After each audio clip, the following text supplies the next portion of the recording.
Hello बच्चों, welcome back to NMR spectroscopy. Lecture number 4 है। Last वाले लेक्चर में आपको एक्स्ट्रा न्यूक्लियर पार्ट के बारे में एकदम डिटेल से मैंने आपको बता दिया था। आज के हमारे लेक्चर में हम चलेंगे, पहले इंस्ट्रूमेंटेशन सेंसिटिविटी की तरफ चलेंगे, फिर हम चलेंगे आपके केमिकल शिफ्ट की तरफ और केमिकल शिफ्ट के कुछ क्वेश्चंस जो है वो सॉल्व करेंगे। ठीक है, चलिए फिर शुरू करते हैं हम। इंस्ट्रूमेंट इन सेंसिटिविटी सबसे पहला टॉपिक रहेगा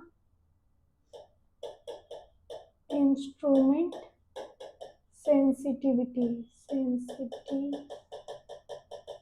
ठीक है, तो जो आपका इंस्ट्रूमेंट होगा वो किस चीज को डिटेक्ट करेगा, कितना डिटेक्ट करेगा, क्या क्या चीजों पे कोई भी प्रोटॉन को डिटेक्ट, प्रोटॉन ही नहीं कोई भी न्यूक्लियस को डिटेक्ट करने की जो पावर है किस इंस्ट्रूमेंट की, किस किस चीज पे डिपेंड करती है, तो उसके बारे में हमारा ये लेक्चर रहेगा। ठीक है, तो सबसे पहले तो बच्चों सबसे पहला पॉइंट इसके अंदर रहने वाला है हमारा, आपकी जो भी प्रोटॉन आप, जो भी न्यूक्लियस आप डिटेक्ट करना चाहते हो, आपके एनवायरनमेंट में उसकी अबंडेंस क्या है। ठीक है, abundance of nucleus under observation, इस बात पे डिपेंड करेगा आपका इंस्ट्रूमेंट कितना अच्छे से उसका सिग्नल दिखा पाएगा। जैसे कि फॉर एन एग्जांपल प्रोटॉन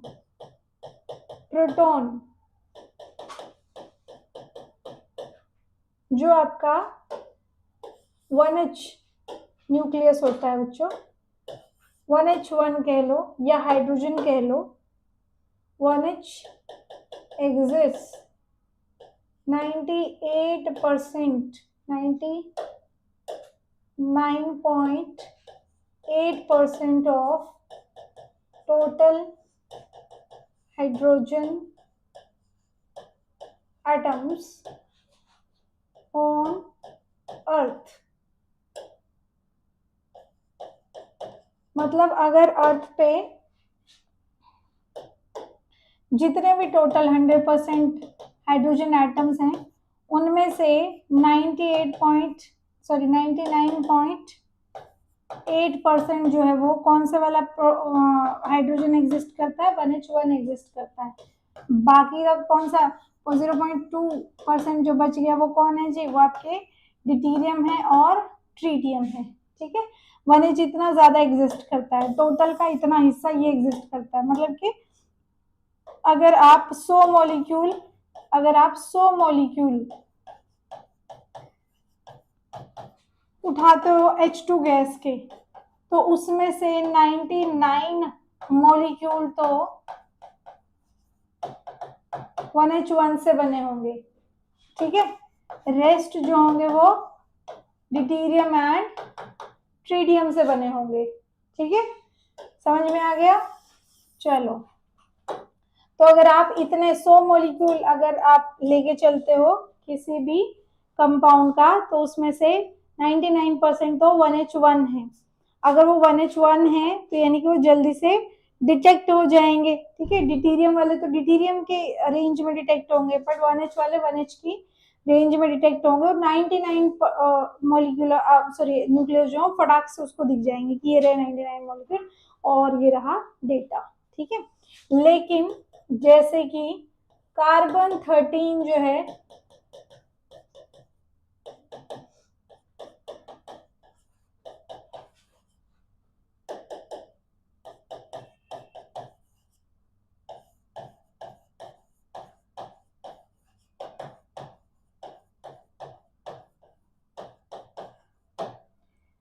तो टोटल का अब आप ये लगाइए बच्चों कि जो आपका कह लीजिए कार्बन, अगर आपने 100 मॉलिक्यूल 100 एटम कार्बन के उठाए तो उसमें से 12 कार्बन मिलेगा आपको, आपका कम से कम 99%, तो 98.9% तो 9 से कम होता है वैसे ये, ये 8 समथिंग होता है, ठीक है। बाकी कार्बन 13 जो होगा वो आपको 1.1% मिलेगा, जो बच गया वो 14 कार्बन भी होता है, वो तो बहुत ही कम है। यानी कि अगर मान लो आपने 100 कार्बन के एटम उठाए तो उसमें से आपको 99 का एटम जो होंगे वो तो कार्बन 12 के मिलेंगे, सिर्फ उनमें से कोई एक एटम होगा जो कार्बन 13 का होगा। एक के ही चांसेस हैं, उससे ज्यादा हो ही नहीं सकती 100 में से। अगर आपने 1000 लिए उसमें से कम 990 एटम तो आपके कार्बन 12 होंगे, और 10 एटम ही कार्बन 13 के होंगे, अगर हम 14 को नेग्लेक्ट भी कर दें बिल्कुल।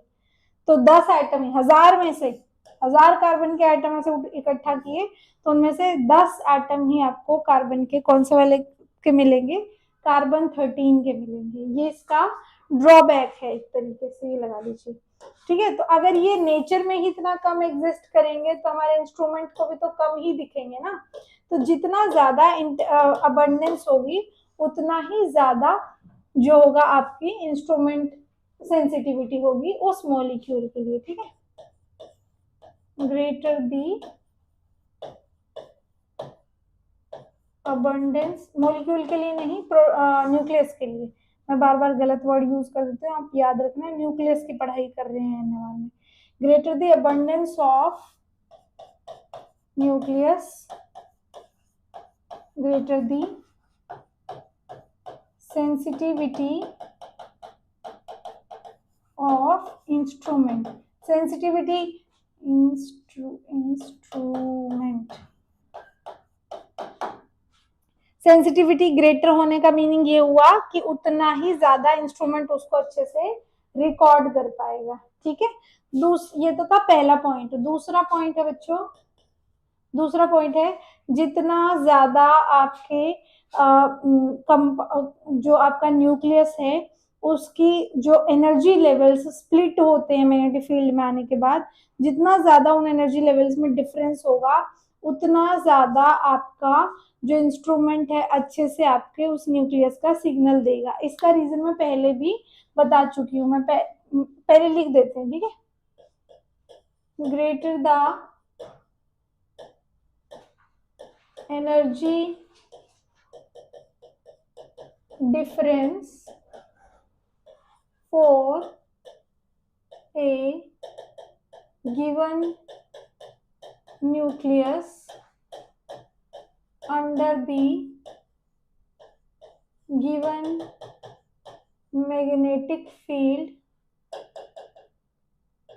given magnetic field greater the energy difference of a given nucleus for a given energy difference, कौन से वाला, जो आपके स्प्लिट हुए एनर्जी लेवल्स, ठीक है। Energy level difference for a given nucleus under the given magnetic field greater the sensitivity of the instrument towards the nucleus, ठीक है। तो क्या कहना चाहते हैं, देखिए जैसे ये कैसे पता चलेगा, greater the value of gyro magnetic, देखो बच्चों छोड़ना नहीं ये वाले पोर्शन को, आगे मत लेके जाना वीडियो को, बहुत इंपॉर्टेंट बात बता रहे हैं, जब पूरी लिख दूंगी ना तो बहुत अच्छे से समझ आएगी, ठीक है। एक बार लिख देने दो, greater the value of gyro magnetic ratio, greater will be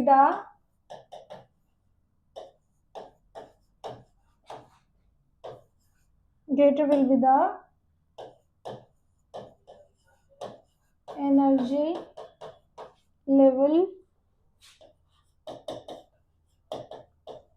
difference.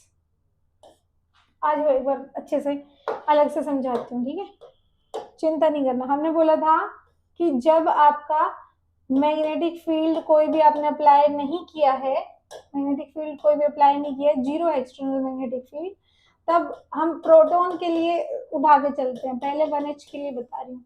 तो उसके लिए हमने बोला कि उसका जो एनर्जी लेवल्स होंगे, स्पिन एनर्जी लेवल्स जो हैं वो आपके डीजेनरेट हैं। लेकिन जैसे ही आपने एक्सटर्नल कोई मैग्नेटिक फील्ड अप्लाई कर दिया तो ये एनर्जी लेवल्स क्या होंगे जी, स्प्लिट हो जाएंगे। एक प्लस हाफ हो जाएगा, एक माइनस हाफ हो जाएगा, और यहाँ से जंप करके अब न्यूक्लियस हायर एनर्जी लेवल में जा सकता है।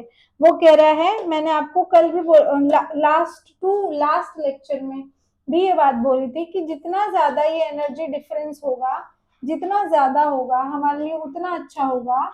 क्यों? क्योंकि जितना ज्यादा ये एनर्जी डिफरेंस होगा उतना मुश्किल होगी एक न्यूक्लियस को एक एनर्जी लेवल से दूसरे एनर्जी लेवल में चेंज होने में, क्योंकि उसको ज्यादा टाइम लगेगा, और ज्यादा टाइम लगेगा इनको यहाँ पे जाने में। तो इनको अगर मान लो यहाँ पे 10 मॉलिक्यूल थे और यहाँ पे भी 10 मॉलिक्यूल नहीं होते बच्चों, यहाँ पे न्यूक्लियस होता। बार बार मैं एक ही गलती किए जा रही हूँ।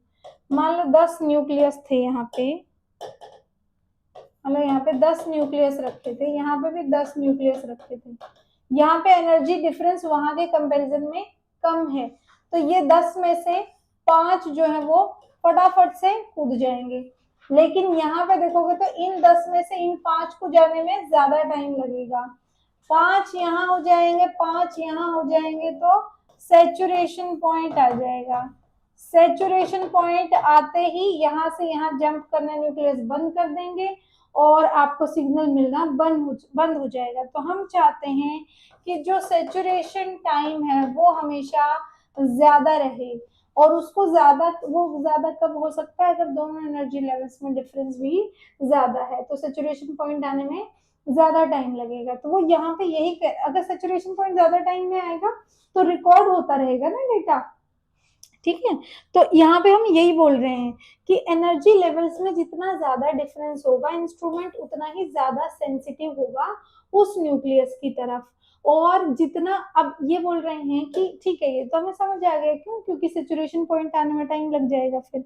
लेकिन हमें ये कैसे पता चलेगा कि एनर्जी लेवल डिफरेंस ज्यादा है किस न्यूक्लियस में, किस में कम है? अब इसके लिए आपको यहाँ पे पहचानने के लिए अलग से पॉइंट लिखवाया कि गायरोमैग्नेटिक रेशियो की वैल्यू जितनी ज्यादा होगी उतना ज्यादा आपके दो एनर्जी लेवल्स के बीच में डिफरेंस रहेगा, ठीक है। तो गायरोमैग्नेटिक रेशियो की वैल्यू जितना ज्यादा होगी उतना ज्यादा एनर्जी डिफरेंस रहेगा। एंड यहीं पे ऐड कर लो,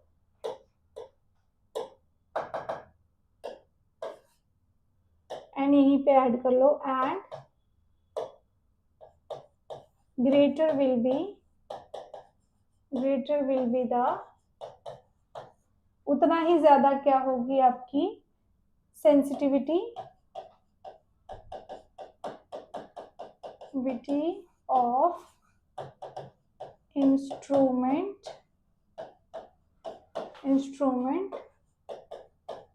टुवर्ड्स न्यूक्लियस की तरफ उतना ही ज्यादा सेंसिटिविटी रहेगी, ठीक है। चलिए, तो अब यहां से आगे बढ़ जाते हैं बच्चों।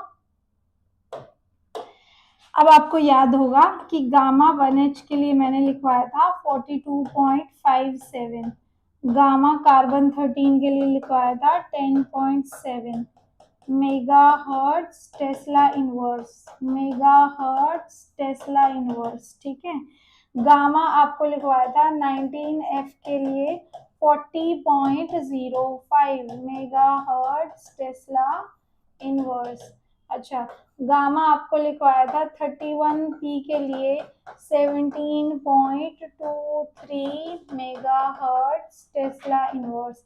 अब आप देख पा रहे होंगे कि गामा की वैल्यू सबसे ज्यादा आपके 1H के लिए है, यानी कि 1H की तरफ किसी भी इंस्ट्रूमेंट की सेंसिटिविटी सबसे ज्यादा होगी। फिर फ्लोरीन की तरफ होगी। आप देखिए कार्बन 13 के लिए कितना ज्यादा है, कम है गामा की वैल्यू। आप देख लीजिए कार्बन 13 के लिए, इसीलिए बच्चों आप लोगों ने एमएससी में कभी देखा होगा कि अगर किसी कंपाउंड का कार्बन 13 रिकॉर्ड करना है तो उसमें कंपाउंड भी आपको ज्यादा देना पड़ता है इंस्ट्रूमेंट रिकॉर्ड करने वाले बंदे को, और साथ में आपको टाइम भी वो बताता होता है आपको कि कार्बन 13 को रिकॉर्ड करने में हाइड्रोजन के कंपैरिजन में 3 से 4 गुना टाइम लगता है, चार चार इनफैक्ट 4 गुना से भी ज्यादा ही लगता है। ठीक है, क्यों?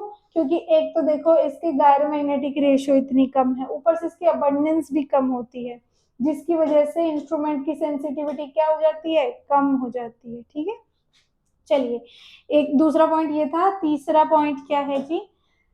तीसरा पॉइंट है, थर्ड पॉइंट है, इंपॉर्टेंट है ये भी। थर्ड पॉइंट रहेगा आपका इंस्ट्रूमेंट में जो मतलब टाइप ऑफ इंस्ट्रूमेंट, एक तरीके से कि आपका इंस्ट्रूमेंट किस टाइप का है, कितना अच्छा इंस्ट्रूमेंट है, उसकी ऑपरेटिंग फ्रीक्वेंसी कितनी हाई है, आपने मैग्नेटिक फील्ड कितना ज्यादा दिया है, इस बात पे डिपेंड करेगा। ठीक है, instrument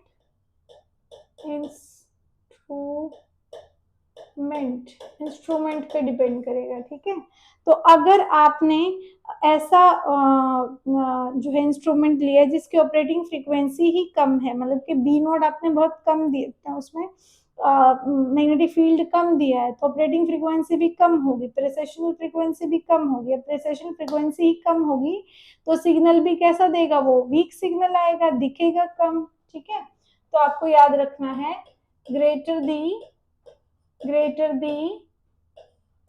operating frequency, greater the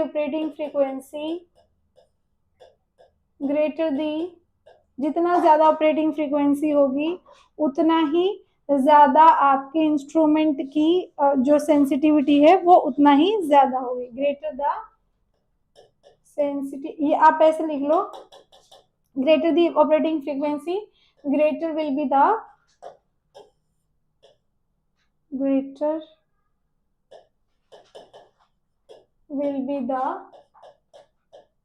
precision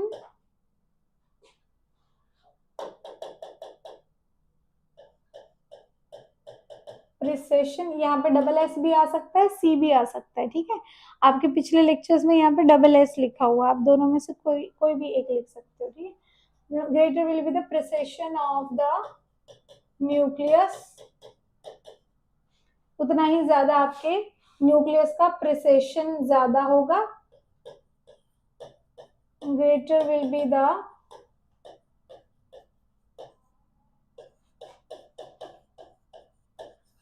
strength of the signal की स्ट्रेंथ भी इतनी ज्यादा होगी। greater will be the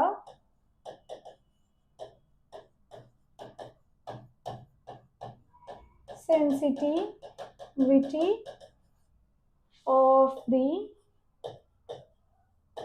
instrument, उतना ज्यादा आपके इंस्ट्रूमेंट की सेंसिटिविटी भी होगी। ठीक है बच्चों, डन।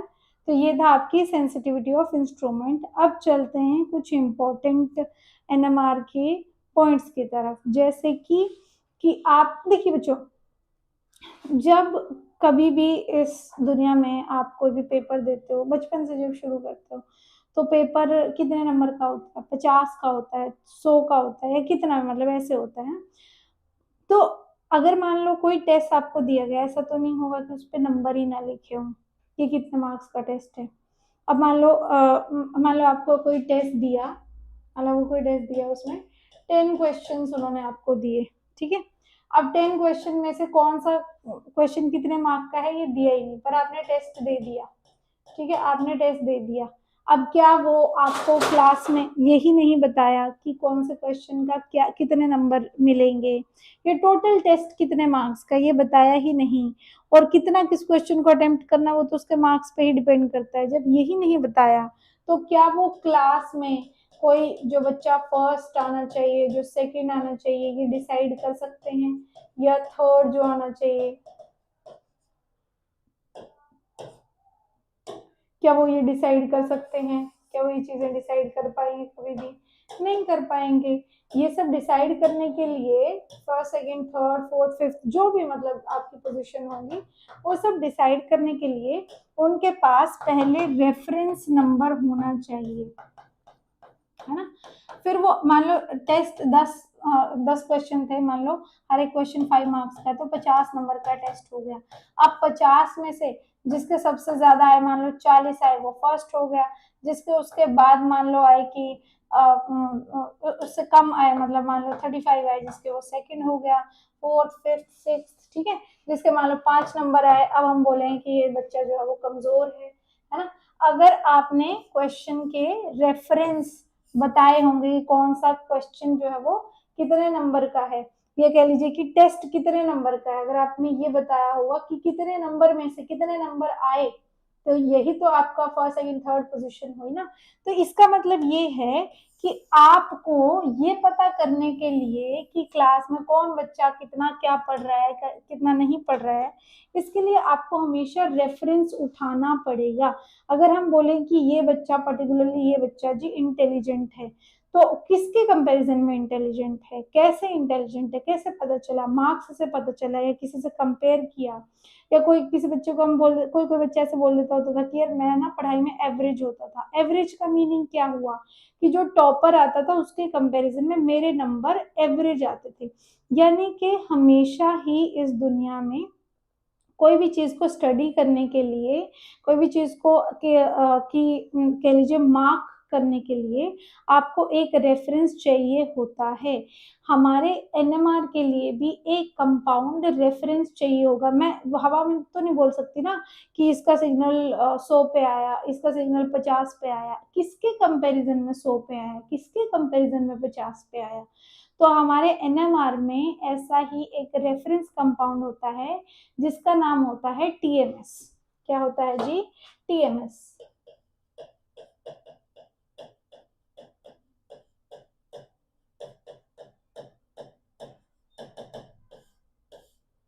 तो रेफरेंस कंपाउंड होता है जी टीएमएस, टेट्रामिथाइल